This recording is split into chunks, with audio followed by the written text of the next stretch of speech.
দর্শক, আগামীকাল অনুষ্ঠিত হতে যাচ্ছে ত্রয়োদশ জাতীয় সংসদ নির্বাচন 2026। নির্বাচনী প্রচারণা শেষ হওয়ার পর ভোটের জন্য সব ধরনের প্রস্তুতি সম্পন্ন করেছে নির্বাচন কমিশন। এ উপলক্ষে কড়া নিরাপত্তার ব্যবস্থার মধ্য দিয়ে কেন্দ্রে কেন্দ্রে পাঠানো হচ্ছে নির্বাচনী সরঞ্জামাদি।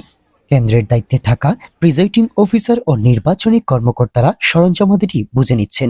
উপজেলা থেকে কড়া নিরাপত্তার মধ্য দিয়ে ভোটের সরঞ্জাম কেন্দ্রগুলোতে পাঠানো হচ্ছে। সহকারী প্রিজাইডিং অফিসার উপকরণ বুঝে নেওয়ার পর পুলিশ ও আনসার সদস্যদের সঙ্গে নিয়ে কেন্দ্রে রওনা দিচ্ছে এক একটি গাড়ি। নিরাপত্তা নিশ্চিত করতে পুলিশ, আনসার, নৌবাহিনী, বিজিবি এবং কোস্টগার্ডও নিয়োজিত রয়েছে। জানা গেছে, এবারে মৌলভীবাজারে মোট ভোটার সংখ্যা রয়েছে 16,14,936 জন। এর মধ্যে মোট ভোট কেন্দ্র রয়েছে 554টি এবং মোট ভোট কক্ষের সংখ্যা রয়েছে 3,105টি।